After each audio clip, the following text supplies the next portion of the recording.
Hello বন্ধুরা এবং আমার ভাই বোনেরা এবং আমার ছাত্রছাত্রীরা সকলকে একটা ভালো সুখবর দেওয়ার জন্য আমি এসেছি। আজ যে বিষয়টা নিয়ে এসেছি সেটা হচ্ছে তোমার ওয়েস্ট বেঙ্গল আন্ডারে যত অ্যাডমিশন চলছে কলেজে, তোমরা কিন্তু অবশ্যই অ্যাডমিশনগুলো করে নাও। এবং তোমরা ভাবছো চয়েস ফিলিং কী করে করব, যেরকম ধরে নাও আমি কয়েকটি কলেজের নাম বলছি, গোয়েঙ্কা কলেজ এবং তার সাথে হচ্ছে তোমার সুরেন্দ্রনাথ কলেজ, বা তুমি আদার্স ধরে নাও তুমি মালদা থেকে করছো বা তুমি যেখান থেকে করো না কেন, ঠিক আছে, তুমি বারাসাত থেকে করো, যেখান থেকে করো না কেন, তোমাকে কিন্তু একটা কোড দিতে হচ্ছে, কলেজের কোড যে থাকে কলেজের কোড, সেই হিসাবে তোমাকে দিতে হবে। ঠিক আছে, সবার প্রথম হচ্ছে তুমি ফর্ম ফিল আপটা কীভাবে করবে সেটা তুমি দেখে নেবে এই চ্যানেলের মাধ্যমে।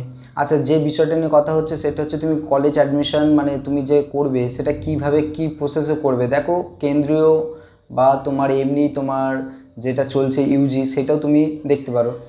দুটো দিক থেকেই তুমি কিন্তু করতে পারবে।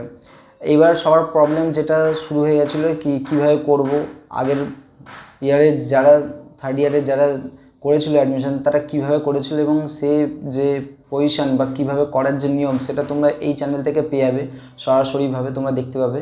আচ্ছা, যে বিষয়টা নিয়ে কথা বলার আছে সেটা হচ্ছে কি আমি কিভাবে অ্যাডমিশন নেব এবং আমার চয়েস ফিলিংটা কিভাবে হবে এবং আমি যে পে করব সেটা কিভাবে করব, এবং যাদের ওবিসি নিয়ে একটু সমস্যা ছিল, কলেজে অ্যাডমিশন নিতে অসুবিধা হচ্ছিল, তারা একটু অবশ্যই দেখে নিও ওবিসি কিন্তু যে সংরক্ষণ তোমাদের জন্য রাখা হয়েছে সেটা দেখে নাও। ওবিসি কিন্তু খুব একটা ভালো, মানে অনেকের আমি যেটা ফিডব্যাক পাচ্ছি সেটা হচ্ছে কি অনেকের কিন্তু ভালো লাগছে না ওবিসি যে রায়টা এবং এই যে সংরক্ষণ সিটটা।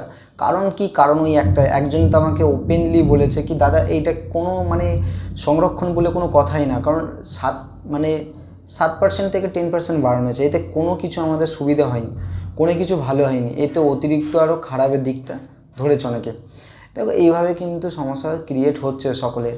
তো তোমরাও যারা অ্যাডমিশন নিতে অসুবিধা হচ্ছিলে বা অসুবিধায় পড়েছিলে আমাকে অবশ্যই জানিও, কিন্তু এভাবে তোমরা যেভাবে আমি তোমাদেরকে টিপস দেবো বা যেভাবে তোমাদের বোঝাবো তোমরা সেভাবে কলেজ ফিলিং মানে কলেজ চয়েস ফিলিং থেকে শুরু করে কলেজে অ্যাডমিশনের যে প্রসেস আমি তোমাদের বলে দেবো, তোমরা দেখে নিও, কিন্তু তোমাদের এটা সুবিধা হবে, সবথেকে বেশি সুবিধাটা মনে হবে। এবং এভাবে অ্যাপ্লাই করলে কিন্তু তোমার আর ওই অ্যাডমিশনের যে ভয়টা, যে অনেকের মানে রিজেক্ট করা, যে সেটা হবে না, রিজেক্ট হবে না, তোমার ফর্ম ফিল আপটা হবে সম্পূর্ণভাবে অবশ্যই।